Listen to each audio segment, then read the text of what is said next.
नमस्कार मित्रांनो, शेतकरी ज्योतिष किचन ब्लॉगमध्ये तुमचं स्वागत आहे। थंबनेल बघून तुम्हाला समजलंच असेल की आज काहीतरी वेगळं आणि मस्त असं बनणार आहे आपल्याकडे। तर मी आज तुम्हाला छानशी अशी रेसिपी तुमच्यासोबत शेअर करणार आहे। तर बघा, मूग डाळीच्या वड्या गव्हाचं पीठ वापरून। तर तुम्ही ही रेसिपी पाहितल्यावर तुमच्या घरी नक्की ट्राय करा, अगदी बोटे चाकत राहतील अशी आजची रेसिपी आहे। सुरुवात करूया।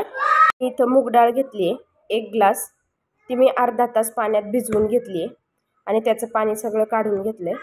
बघू शकता, मूग डाळ स्वच्छ करून नंतर भिजत घालायची। आता मी ही वाटून घेणार आहे। आता मी मिक्सरचा एक बोल घेतले, त्याच्यात 1 इंच आल्याचा तुकडा, त्याच्यानंतर ही डाळ घालणार आहे। डाळ आपल्याला बिना पाण्याचीच वाटायची आहे। तुम्हाला वाटलं तर तुम्ही थोडंसं पाणी त्याच्यात घालू शकता, एक 2-3 चमचे, नीट लक्षात ठेवा। नंतर आता मी लसणाच्या एक 8-10 पाकळ्या घेतल्यात सोलून, त्या घालणार आहे। त्याच्यानंतर मी याच्यात चवीनुसार मीठ ॲड करणार आहे। चवीनुसारच आपल्याला याच्यात जिरं थोडंसं आणि थोडीशी हळद हे मिश्रण करून वाटायचं आहे। त्याची मस्त अशी पेस्ट बनवून घ्यायची आपल्याला। एकदम चवीला भन्नाट अशी रेसिपी आहे आपल्या आजची। हे बघा, मी मिक्सरच्या जारमध्ये सगळं वाटून घेतलेलं आहे। त्याच्यानंतर मिरची, कांदा आणि कोथिंबीर मी कट करून घेतलेली आहे इथं।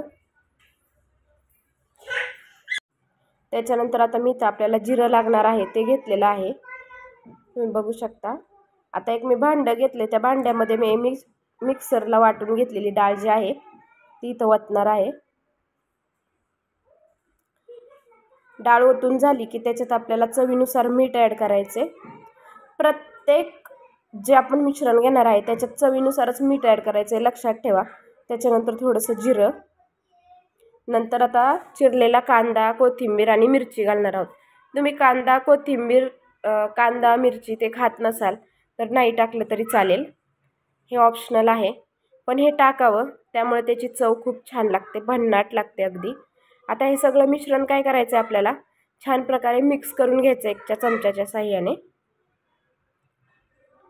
हे मिश्रण मिक्स करत असताना एकाच साईडला फिरवून मस्तपैकी, नंतर त्याच्यात थोडीशी हळद मिक्स करून, हळद आधी घालायची नाही, हळद जरा नंतर घालायची आहे, लक्षात ठेवा।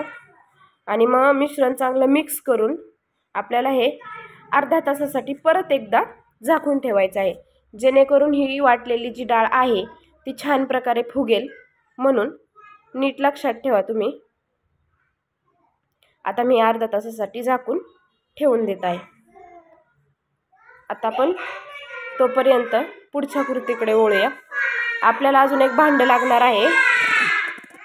आपल्याला काय करायचं आहे, एक भांडं घ्यायचं आहे। आता आपल्याला एक स्लरी तयार करायची, म्हणजे एक बॅटर तयार करायचं आहे, थोडक्यात पातळसर असं।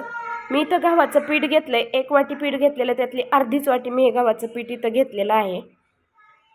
आणि त्याच्यातच आता मी एक 4 चमचे रवा मिक्स करणार आहे, नीट लक्षात ठेवा। हे बघा, 4 चमचे रवा घालणार आहे अर्ध्या वाटी गव्हाच्या पिठाला। त्याच्यानंतर याच्यात थोडंसं मीठ घालायचं आहे चवीनुसार आपल्याला, थोडीशी हळद, थोडंसं मीठ। छान प्रकारे हे सगळं घेतलं की चांगलं मिक्स करून घ्यायचं आहे आपल्याला।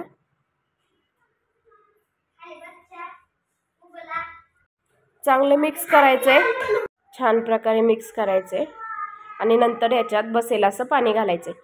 स्लरी एकदम पातळ करायची आहे आपल्याला, घट्टसर स्लरी जी आहे ती करायची नाही आहे, लक्षात ठेवा। स्लरी म्हणजे एकदम पातळ बॅटर करायचं आहे आपल्याला, जेणेकरून ज्या बनवलेल्या वड्या आहेत ते याच्यात छान प्रकारे भिजतील आणि तळल्या जातील। घट्टसर बॅटर घालायचं नाही, जेणेकरून त्याची लेयर तयार होईल असं आपल्याला काहीही करायचं नाही आहे, नीट लक्षात ठेवा तुम्ही। छान प्रकारे फेटायचं, एक 5 मिनिटे तरी हे पीठ अगदी एकसारखं हलवत राहायचं आहे आणि पाणी बसेल तसंच घालायचं आहे, तुम्ही बघू शकता। एकदम पातळ असं मी हे बॅटर केलेलं आहे। हे बॅटर आता आपल्याला ठेवून द्यायचं आहे. त्याच्यानंतर मी इथं पीठ मळून ठेवलेलं, पिठामध्ये मी सुद्धा 1 वाटी गव्हाच्या पिठाला अर्धी वाटी रवा मिक्स केलेला आहे. तुम्ही नीट लक्षात ठेवा. हे बघा पीठ कसं एकदम छान झालेलं आहे. आणि ते पण पीठ मळून आपल्याला अर्धा तासासाठी झाकून ठेवायचे. आता आपल्याला छानसर अशी याची पोळी लाटून घ्यायची, म्हणजे चपाती लाटून घ्यायची. आणि डाळीचं जे बॅटर केलेलं आहे आपण, ते आपल्याला या चपातीवर अगदी मध्यभागी घालायचं आहे. ही बघा छानशी अशी चपाती लाटून घ्यायची.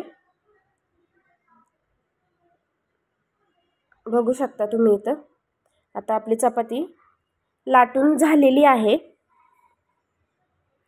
तर काय करायचं आता, वाटलेलं जे मिश्रण आहे ते आता याच्या मध्यभागी घालून घ्यायचं आहे. अशा प्रकारे मध्यभागी घालून अगदी पातळसर असं पसरवायचं आहे. जास्त पातळ नाही, जास्त जाड नाही. अशा प्रकारे तुम्ही जर वड्या करून खाल्ल्या तर अगदीच बोटे चाकत राहताल. 100% अशी रेसिपी तुम्ही कधीच खाल्ली नसेल, ही गॅरंटी आहे मला. आता बघा दोन्ही साईडनी फोल्ड करून नंतर एका बाजूने फोल्ड करायचं आहे. परत पुढच्या साईडने फोल्ड करून नंतर पुढची साईड मागच्या साईडवर ठेवून द्यायची. नीट लक्षात ठेवा. तुम्ही बघू शकता. आता अशाच आपण लाट्या करून घेऊयात. मी इथं एक टोप घेतला आहे, त्याच्यात 1 लिटरभर पाणी ठेवले गॅसवर.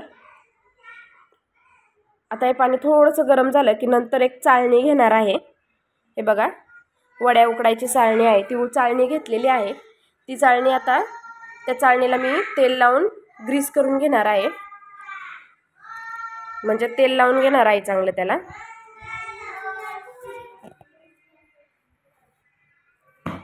मग नंतर आता लाटलेल्या ज्या आपण वळवट्या आहेत, वळवट्या म्हणजेच लाट्या चाळणीमध्ये ठेवायच्यात आणि टोपावर ठेवून आपल्याला छान प्रकारे वाफलून घ्यायच्यात. एक 10 ते 15 मिनटं. नीट लक्षात ठेवा, गव्हाचं पीठ आणि रवा असल्यामुळे फुगायला वेळ लागतो, तर त्यासाठी आपल्याला करायचं आहे असं. आता ही चाळणी त्या टोपावर ठेवून झाकण ठेवून 10 ते 15 मिनिटांसाठी छानपैकी उकडून देऊयात या वड्या. तोपर्यंत काय करूयात,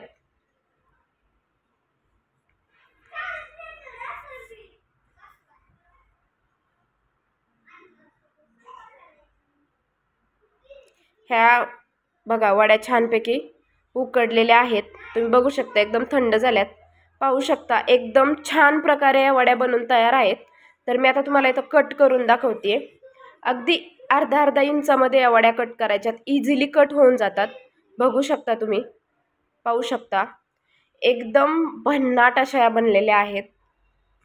तर आता मी या सगळ्या वड्या कापून घेत आहे. चाकूच्या साहाय्याने छान प्रकारे कट करून घ्यायच्यात. इझिली कट होऊन जातात.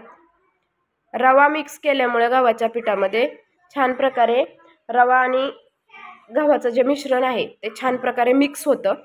त्याच्यामुळे छान प्रकारे वड्या आपल्या बनून तयार आहेत. तर आपण आता याला काय करणार आहोत, डीप फ्राय करणार आहोत, म्हणजेच तळून घेणार आहोत छान प्रकारे अगदी शेलो फ्राय होईपर्यंत, म्हणजे गोल्डन ब्राऊन करायचे आहेत आपल्याला. मी कढई ठेवली आहे. आता कढईत तेल घालते आहे. तेल चांगलं छान उकळलं की नंतरच आपल्याला या वड्या याच्यामध्ये घालायच्यात. नीट लक्षात ठेवा, तेल चांगलं तापल्याशिवाय एकही वडी घालायची नाही, जेणेकरून ती खाली चिटकून बसेल. जी आपण स्लरी केलेली आहे त्या स्लरीमध्ये या वड्या अगदी डीप करायच्यात आणि नंतरच तळून घ्यायच्यात. स्लरी म्हणजे तुम्हाला तर माहिती आहे, आपण गव्हाच्या पिठाचं आणि त्याचं जे मिश्रण केलेलं होतं रव्याचं, अगदी तशा प्रकारे त्याच्यात मिक्स करून छान प्रकारे तळून घ्यायच्यात. बघू शकता तुम्ही अगदी मस्त अशा गोल्डन ब्राऊन झालेल्या आहेत.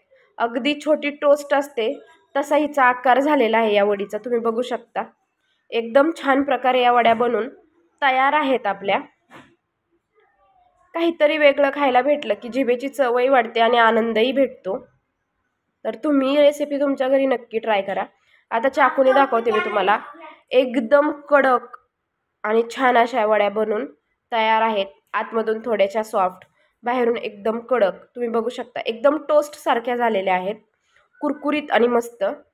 तर तयार आहेत मग तुमच्या घरी या वड्या मूग डाळीच्या नक्की ट्राय करून बघा, अगदी केलेल्या वेगळ्या वड्या पद्धती. तर तुम्हाला माझी आजची मूग डाळींच्या वड्याची रेसिपी आवडली असल्यास चॅनलला जास्तीत जास्त लाईक करा, शेअर करा आणि सबस्क्राईब करायला विसरू नका. अशाच नवनवीन व्हिडिओ आणि नवनवीन रेसिपीसाठी ज्योतिष किचनला सबस्क्राईब करा.